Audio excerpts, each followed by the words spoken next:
got about 3 or 4 days until I start liquidating animals again. If you take a look across, you can actually see, right? You can see which one are the biggest ones. Like that one's obviously one.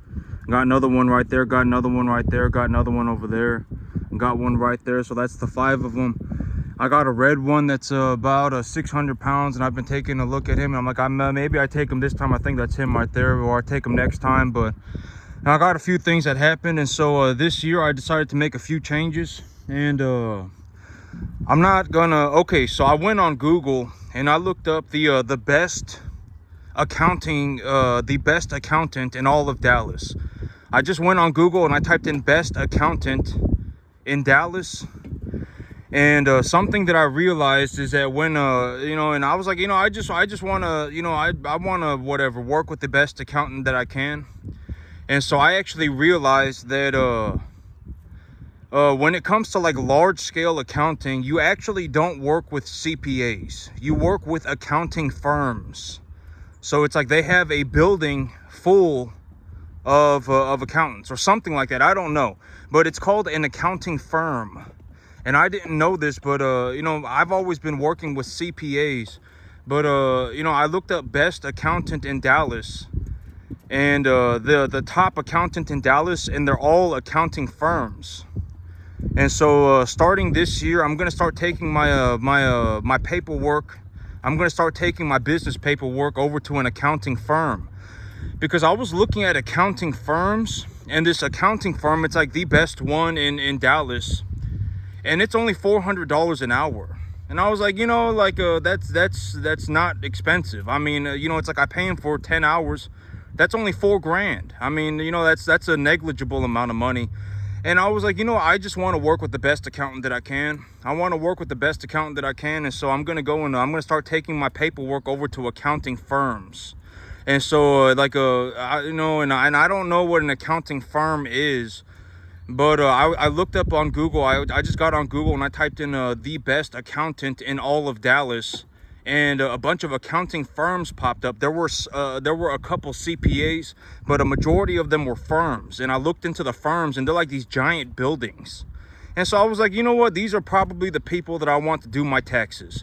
And I looked up their rate, and it's only $400 an hour. And I was like, $400 an hour, you know, I'll pay that. That's no problem. And so, you know, I'll pay them, and then I'll get them to do my taxes for me.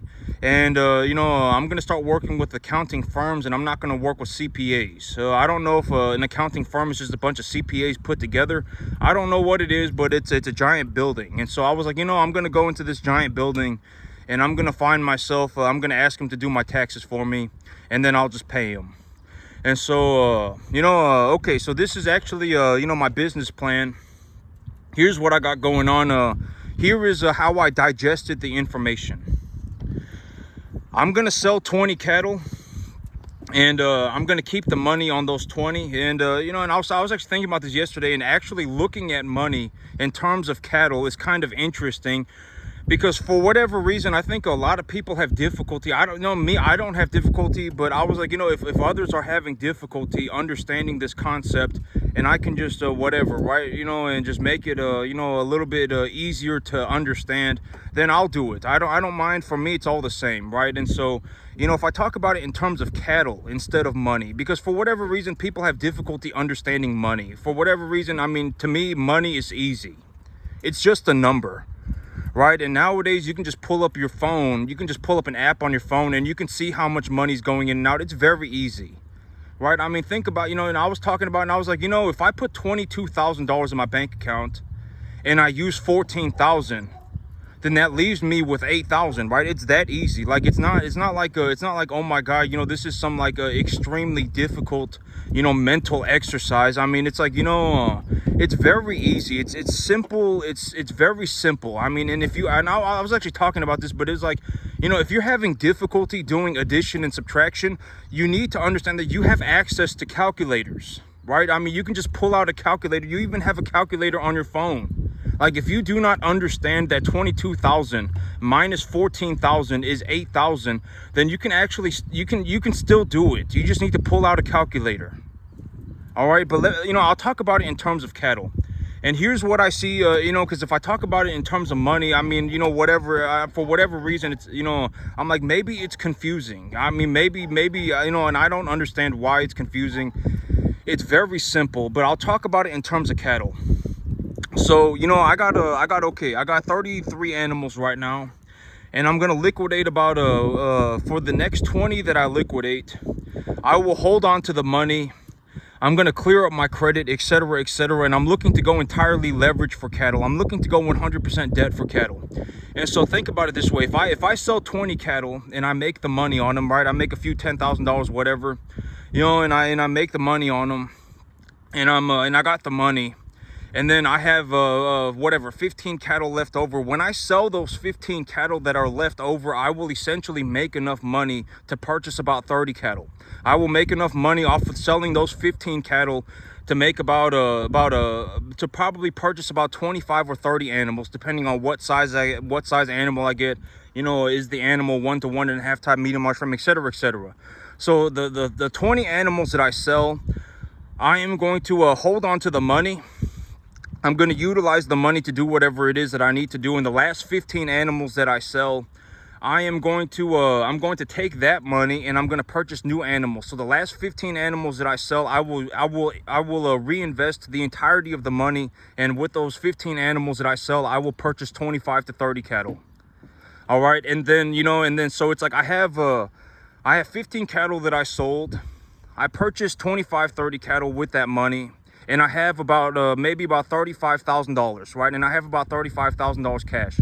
And I'm gonna go straight leverage for the animals. And so instead of utilizing that $35,000, and I'm gonna talk about this, and I'm not saying that you should throw, and I've always talked about the utilization of debt. How do I utilize debt? I don't just throw money at something and then hope that it works, right? That's not how I do it, right? How do I utilize debt? I take a look at I appraise the value of my asset portfolio. I take a look at the asset that I'm looking at. I give it an honest appraisal. I give it a reasonable appraisal. And if I'm in the net positive, I will take a loan for that net positive amount. Why do I do that? Because if I do that, it puts me at a net zero. It increases my asset portfolio, and I am appreciating more assets at the same time, which drastically increases my income. And I'm at a net zero. If I wanted to pay off all of my debt tomorrow, I could just liquidate my assets and never run a business again and just sit on my hands. All right, that's the big idea. And so, it's like, okay, so if I have 15 animals, if I sell the last 15 animals and I take that money and I purchase 30 animals, and let's say I have, and I've always said that on the other, there's also a portion of this equation that is also tax. I need to think about my taxes, right? I talked about this all the time. Taxes for me are like 50% of my income. 50%. If I do not invest my money, I have to pay 50% of my income in taxes. Half. So if I make $1, I have to send 50 cents to the government if I do not reinvest my money. That, you have to understand that taxes are a major expense. You do not get to hold on to the money. And so when I take a look at the overall situation, these are the assets that I have. I have these type of cattle. They weigh this much. They're, number 1 to 1.5 type, medium, large frame for the majority of them. I paid this much for them. I'm appreciating them at roughly this value. When I take an appraisal value for a large herd, I utilize a method that I made called the lowballing method, and et cetera, right? And so, and then I take a look at it and I'm saying, instead of sending the government $50,000, instead of sending the government $75,000, I'm just going to take a loan and purchase more cattle, right? I'm just going to go and I'm just going to purchase 150 cattle. Maybe I have 150 cattle, and if I, and I take a look at my situation and I'm like, even if I purchased 150, if I have 150 cattle and they're good to go, right? I mean, they're all essentially good to go. Then, the next 150 cattle that I buy, it's not like the 150 cattle that I'm holding on to are all going to die, right? I mean, these animals are still going to go up in value, granted that their, average body weight is under 500, right? There's, average body weight is still under 600. And I can estimate an appraisal value for what I anticipate the animals are going to be worth as time goes on too, right? Oh, these animals are probably going to put on about 75 pounds a month each, and I can probably appraise them, or I can with the current commodity markets where they are, I can realistically appreciate my animals up to maybe 900 pounds, right? Then I can anticipate how much money I'm going to make. I can use a reasonable estimate, right? I can utilize the commodity markets, etc., etc. I can make a reasonable estimate for what I think my animals are going to be worth. Why do I think they're going to be worth that? Is that actually correct, right? And then boom, and then good to go, right? And so and I'm going to talk about this in terms of cattle. I have 33 animals. If I sell 20 animals, if I sell 17 or 18 animals, whatever, then I have 15 animals left over. If I sell those last 15 animals at a body conditioning score 6, average weight 650, and they're a 1 to 1.5 type medium large frame animals, then when I sell them, I effectively make enough money to purchase 2 animals per animal that I sell. A little bit more than 2 animals, maybe like I purchased 2 animals, and reasonably I'm just gonna say 2 animals. Every time I sell a number 1 to 1.5 type medium large frame animal at 650 pounds and body conditioning score 6, I effectively make enough money to purchase 2 animals. So if I sell those last 15 animals, I can purchase 30 animals. So I'm gonna take 20 animals worth of money, and I'm just gonna sit on it. I'm gonna do whatever 35 grand or whatever, right? 30 grand or whatever it is. It's whatever. I'm just gonna utilize the money where I need it. I'm gonna pay off some debt, etc., etc., and then I'm gonna go straight leverage for my cattle. And then the last 15 animals that I have, I'll sell them, and when I sell them, I'll make enough money to purchase 30 animals.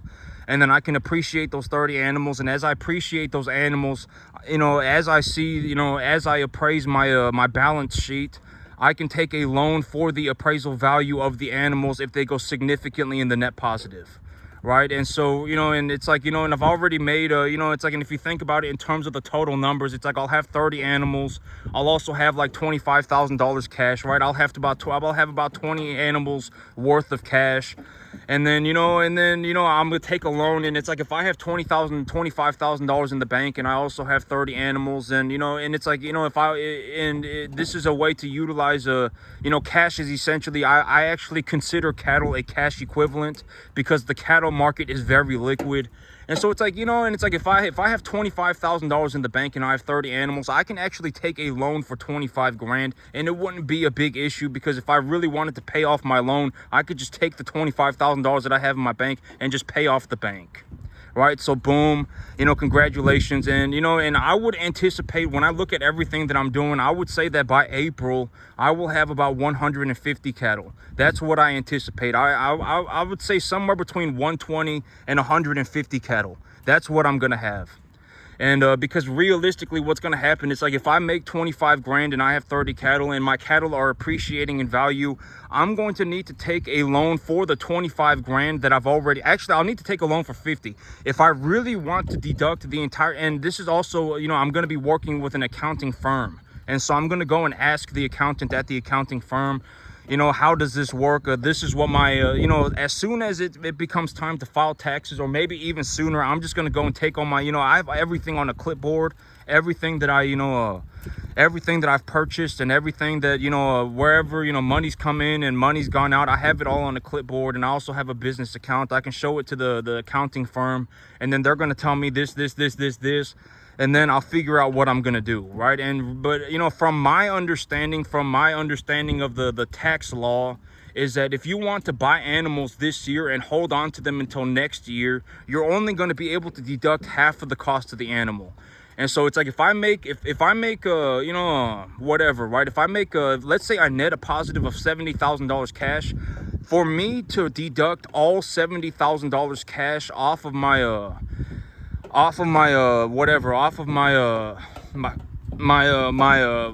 my income tax, my taxes, I actually need to purchase $140,000 worth of cattle, from my understanding. And so, realistically, and here's the thing. I know that this is gonna sound crazy, because it's like, oh my god, And I know that this is nuts, and and it's like, well, I mean, I'm not gonna say it's nuts. I mean, it just is what it is. I generate over a 7-figure amount of money a year, and if you want to understand what I'm talking about, imagine that you were just you were putting money. Let's say that you had an equity portfolio, right? I talk about equity. What is equity? Equity is something that is just as valuable as the money, but it's not money. Like, what is something that is equitable? Land. Land is equitable. Why is land equitable? Because if you asked 99,000 people, if you asked 100,000 people, and then you cut out all of the idiots, right? Oh my God, whatever, if you cut out all of the idiots, and then you had and you asked a bunch of people, is land valuable? They would say yes. Right? I mean, land is valuable, right? I mean, land is valuable. It just is. Right? Are cattle valuable? Cattle are valuable, right? I mean, if you ask somebody, and if you ask 10,000 people, all 10,000 people would say yes, right? Cattle are valuable, land is valuable. You cut out all of the idiots, and then they say yes, this is valuable, that is valuable. Well, how valuable is it? How do you figure that out? You appraise it. Who appraises it? Somebody that knows the asset, right? Boom, there it is, right? And if you go on the stock market, you get a different price every day. You get the stock ticker that changes every day. And so the stock market's a little different because it's not really appraised by an individual. It's not really appraised by a group of individuals. It is appraised by the free market. I mean, if you want to buy the stock at whatever price you can, even if it's at 50 times the earnings, even if a company's at like 35 times the earnings. And I've always said a reasonable estimate for like if you want to, appraise the value of a company, a reasonable estimate for the appraisal value of a company for most companies, for most businesses, is 3 to 5 times the earnings, right? But I mean, there are companies on the stock market that are trading for like 50 times our earnings. And the stock market, it's a little bit different. I mean, if you want to buy the stock at 50 times earnings, then you can. It doesn't matter. Right? But most businesses are appraised at somewhere between like 3.5 to 5 times the earnings. That's the appraisal value for most businesses. And this was actually something I wanted to talk about too. But let's say you find, and I've always said, so what's the most real, it's like if you actually want to make money, how do you do it, right? You got to find something that's equitable. And you need to fundamentally understand how to make a positive return on this equitable asset. And this equitable asset should also be tax deductible, right? I mean, you should also get tax deductions for having this equitable asset. And so I wanted to go through this real fast again. The idea of purchasing, the idea of doing a deal. All right, and I've said all deals are made the exact same way, right? If you look at a deal, it does not matter what you're looking at. It could be any deal. You could be buying a car at a dealership. You could be purchasing a piece of land. You could be purchasing a business. It does not matter what you're looking at. All deals are done the exact same way. What are the two major sides of a deal? You have the price, and then you have the terms for the price. That's it. You have a price, and then you have a terms for that price. There is a reason they are charging you that much money. Those are the terms. This is the amount of money that they're charging you. That is the price. And so if you do any deal, it does not matter what you're doing. You could be buying a car. You should negotiate one or the other. You do not ever agree. You always just... The contract that they present you, you do not ever just take it. You always negotiate the contract. Always. I mean, you should either get better terms or you should get a better price. Unless you are in a situation, I talked about this, but if you really understand what you're doing and you take a look at an asset and you actually objectively understand that this is a very good deal, right? Like this person, their husband just died. Right? Their husband just died and they have a 500-acre farm, and the wife does not want to farm 400 acres of it. And she is offering the property at whatever, the average property in this area is selling for $5,500 an acre, but she is selling it for $3,500. She is lowballing the market by 30%. Then just buy it, right? I mean, because the price is, you've already gotten a discount. I guess that's another way to look at it. It's like you've already gotten the discount. You don't have to negotiate the discount anymore. She's already just, the lady's already given you the discount. right? You're already 33% under market value. Then just buy the deal. Okay, and I've actually seen a deal like this, but it was a little bit too far away, right? I mean, I was talking about this lady, she has 400 acres or something, 350 acres, and she wants to sell 200 of it because her husband died, and she's living on a 50-acre piece of it, 75-acre piece of it with her mentally handicapped son, and she doesn't want to have to go and take care of the property anymore. Right, and she was selling the property at like $3,000 an acre. She was lowballing the market by like 30%. Right, and so it's like, if you understand the market and you see a very good deal, then take it. And this property actually sold within a week of being on the market. She put it on the market for about a week or two, and then it was gone. So somebody already bought it. And so it's like, if you understand the market and it's like you take a look at something and you're like, wow, this is a phenomenal deal, then just buy it. Because in reality, the reason you would do that is because you've already gotten the discount. She's already given you the listing price as a deduction. All right, she's already given you a discount on the listing price, but all deals are all deals are made the exact same way. And so let's say you want to buy a piece of land, and you find a piece of land. It's 20 acres and it's 200 grand. They're selling it at a premium because it's a small piece of land. They're selling it at $10,000 an acre.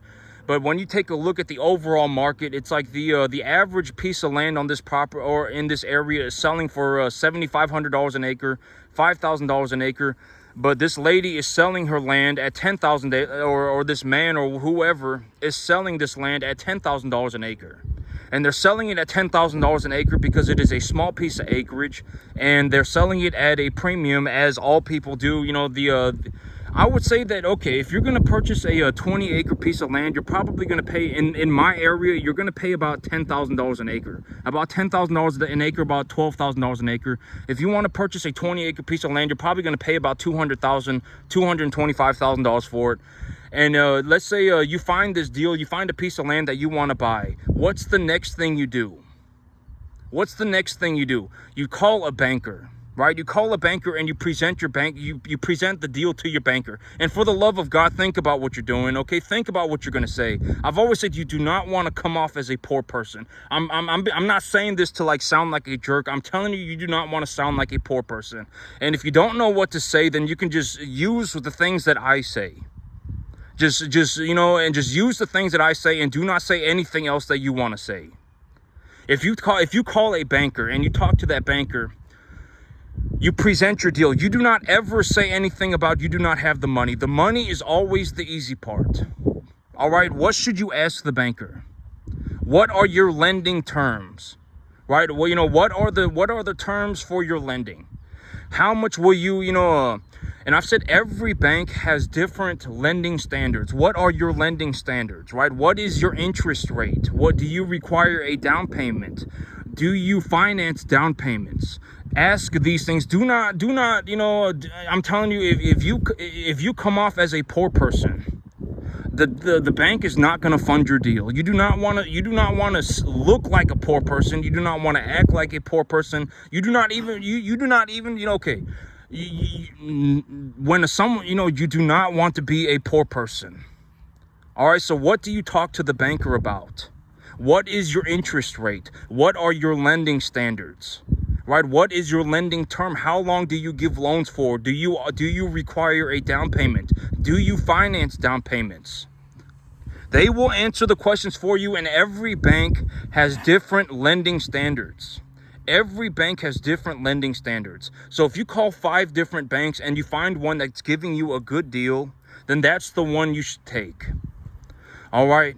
And so if you have a piece of property and it's $200,000, the bank says that they are going to lend you all of the money. They are going to finance your down payment, and they're also going to give you the loan for the money for all the entire deal. They will fund the entire deal for you. They are willing to do it, right?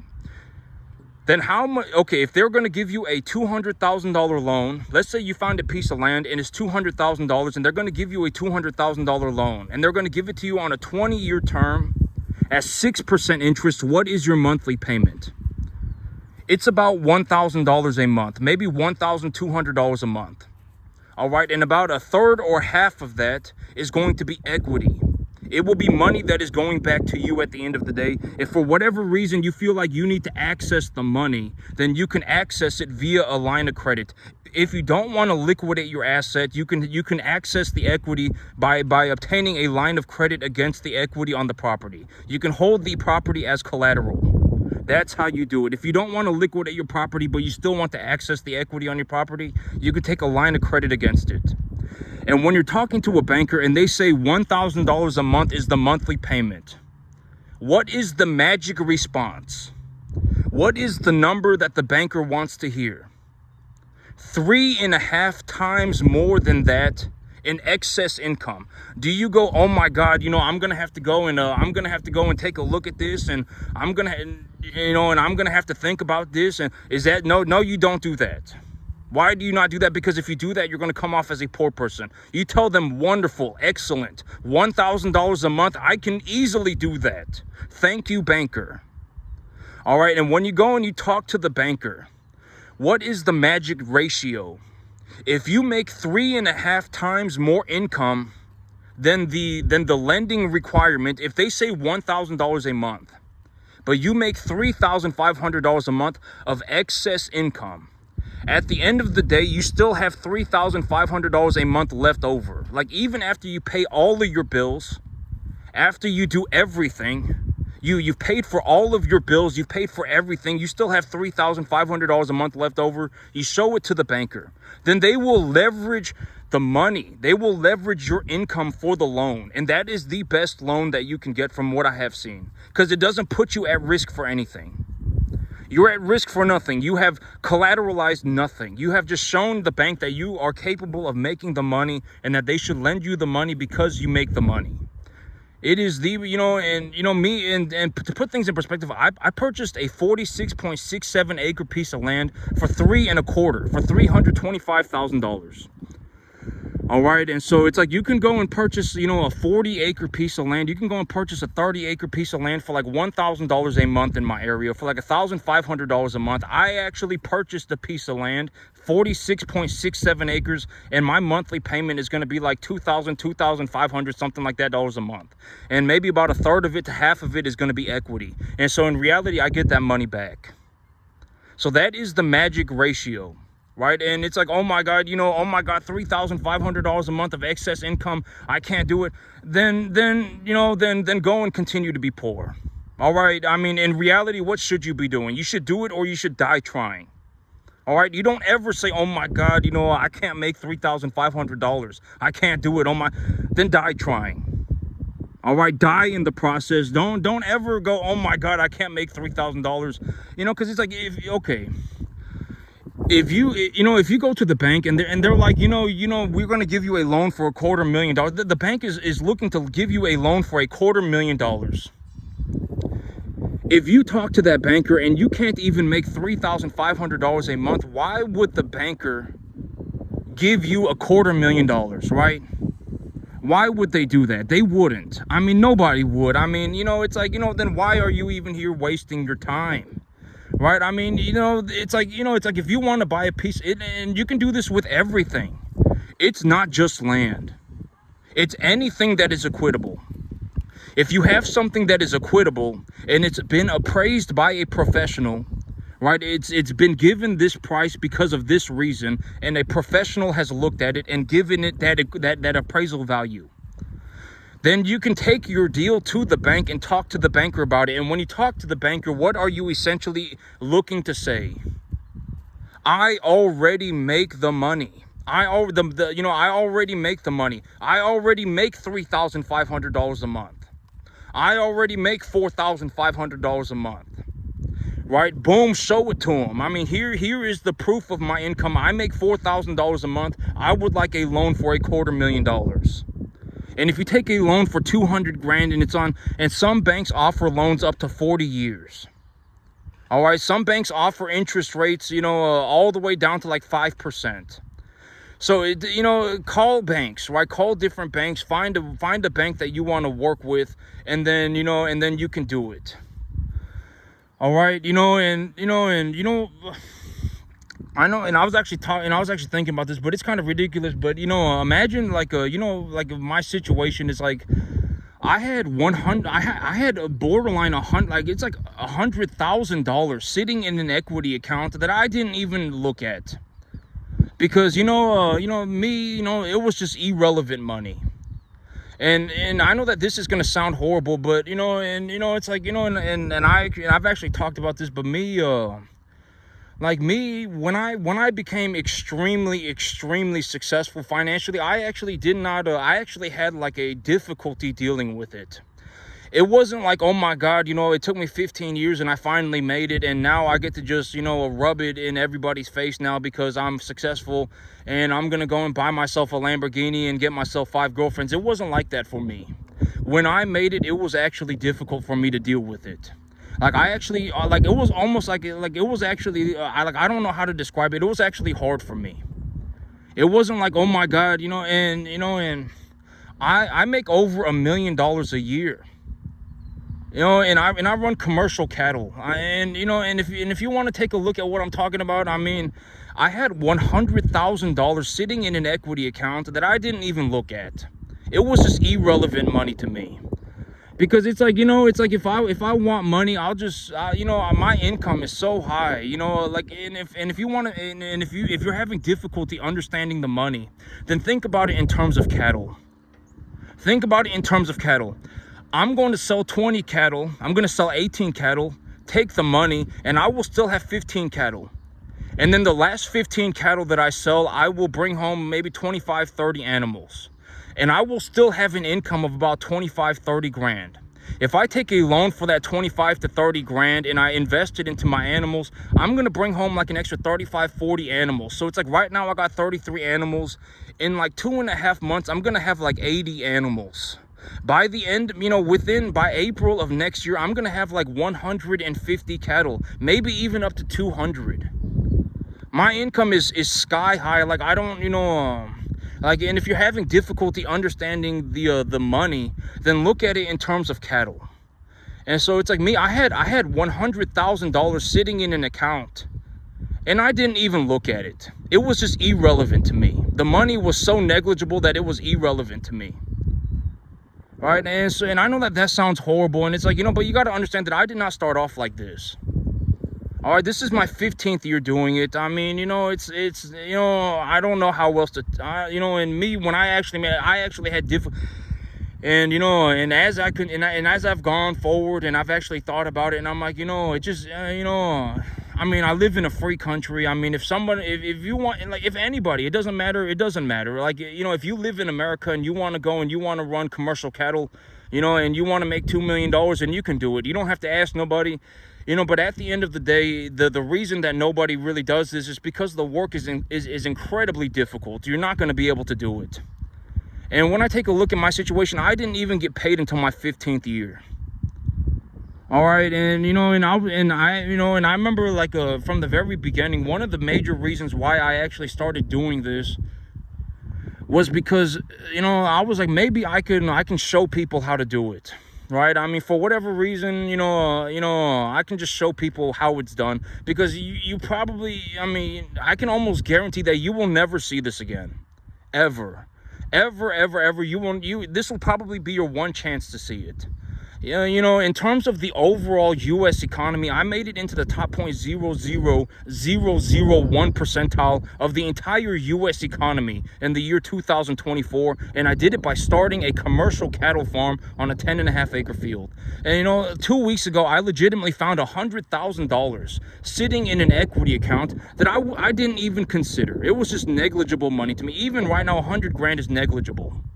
It is negligible money to me. I don't really care. It's what am I going to do with 100 grand? I'm not going to, there's nothing that you can really do with 100 grand. I mean, what are you going to do? Retire? You got 100 grand, right? I mean, it's negligible money. And if you're having difficulty understanding the money, then think about it in terms of cattle. Look at what I got going on in terms of cattle. Don't even look at the money. Look at the cattle, right? I got 1 to 1.5 type medium large frame animals. My animals on the average are maybe a 500-pound average weight, right? Body conditioning score 6. Within the next 3 months, I'll probably end up selling about 20 animals. I'll take that money as cash. My last 15 animals, when I sell them, I will invest the entirety of the money that I make. And when I sell those 15 animals, I will more than likely make enough money to buy 30 animals. I will still have about $30,000 cash on top of that. I can take a loan for the 25 to 30,000. And if I do that, then, you know, realistically, I bring home, you know, whatever, 40 animals. I bring home 40 animals. I had 25, 30 animals. That puts me at about, 55, 60 animals. And, and I appreciate the value of the 55, 60 animals. At the same time, I'm at a net zero. And at the end of the year, when I take a look, when it's time for me to do my taxes, I send my paperwork over to the accounting firm. And, they take a look at my numbers. They tell me this is how much you owe in taxes. And I ask them, if I purchase this many cattle, can I deduct that to zero? And they will tell me, how many cattle how much monetary value of cattle do I need to purchase for me to deduct my taxes to zero? And then they will tell me, I will take that number. And realistically, by about April, I'll have about 120 to about 150 cattle. All right. And so, for whatever, at least God knows I tried, right? I mean, and it's like, I legitimately tried. I mean, I did what I could, and I've spent a lot of time thinking about this, but the chances of me saving everybody is not possible. I cannot save everybody. All right. Realistically, when I do this, I am anticipating that maybe I save, maybe, like if there are 500 of you watching my video, maybe I save 3 of you. And realistically, you're not even going to become a cattleman. All right, realistically, you're going to have to go and do something else, because if you actually want to learn how to run cattle, you're going to have to work on it like 15 hours a day for the next 15 years of your life. You're not going to make it. I mean, I'm telling you, I don't know anybody that's even gotten to the 10% mark. Not even 10%. This work is almost impossible. You're not going to be able to do it. I mean, you're either going to fail on the business, you're going to fail, you won't make it. I can almost guarantee it. And, I would actually bet 50 to 1. 50 to 1 that none of you are going to make it as a cattleman. You should probably go and do something else. You don't need to become a cattleman to make money.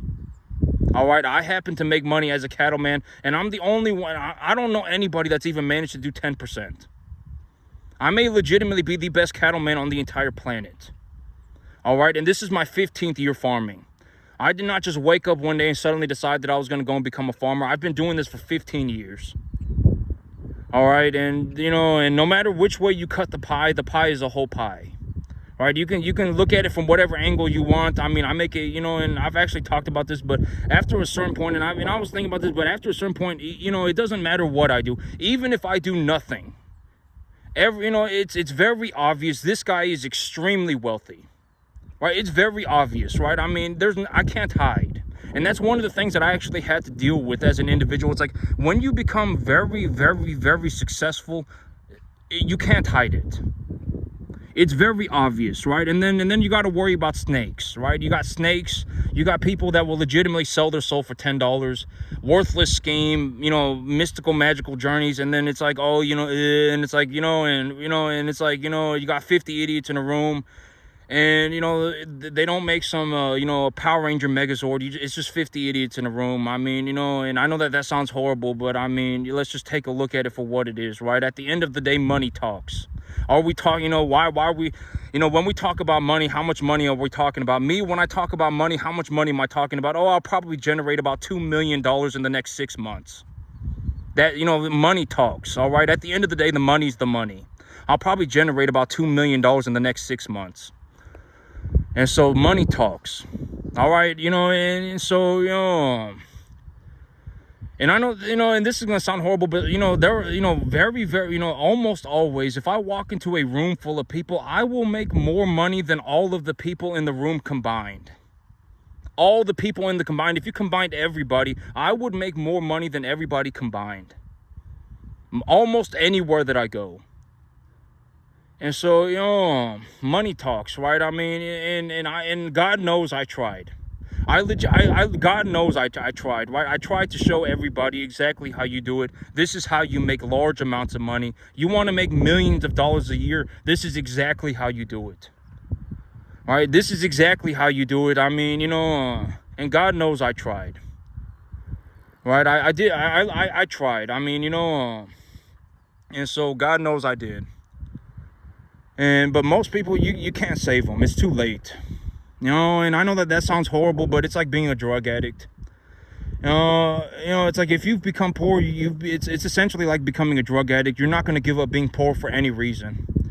And I know that sounds horrible, but I mean, maybe if I say it, then it will, maybe it will, whatever, do some good for somebody. All right, a majority of people are poor. A majority. You're not going to see a bunch of people walking around like me. All right, my business went way better than I expected. I did not ever anticipate things to go this well. I find my peace with God. I don't ask anybody for an opinion. At the end of the day, money talks. And God also knows that I tried. I legitimately tried, right? I mean, I did the best that I could, and I tried. I'm not even gonna say I did the best that I could. I legitimately did it. I mean, I'm not even gonna say I tried. I did what I do, right? And realistically, maybe 1 to 3 of you will actually look at this and go, oh my God, it's time to get it together. This is exactly how you do it. You find a deal, you take it to the bank. You don't come off as a poor person. You don't act like a poor person. You don't speak like a poor person. You don't come off as a poor person. And this is the format for what you talk to a banker about. And this is how you look for a deal. If your deal is net positive, you check that 5,000 times, and if it's positive, then you purchase it with the bank's money, and you make a net positive return on it. And then congratulations, you make millions of dollars like me. You don't have to become a cattleman to do this. You can do this with any equitable asset, and it's all done the same way. All deals are structured the same way. All of them are. And so I just, and I'm not, and I actually want to. I'm gonna redact. I know, this is something that lawyers say, redact what I said about trying. I didn't try, right? I gave you the information for free. I did it. I gave you the information for free. This is exactly how I make the money. If you're having difficulty understanding money, then take a look at it in terms of cattle. Whatever which way makes sense to you, right? And you don't have to become a cattleman to do this. You can do this with any asset. Granted that it's equitable and you're not throwing a Hail Mary into the middle of nowhere for no reason. All right, and so that's it for me today, YouTube. Y'all have a good one.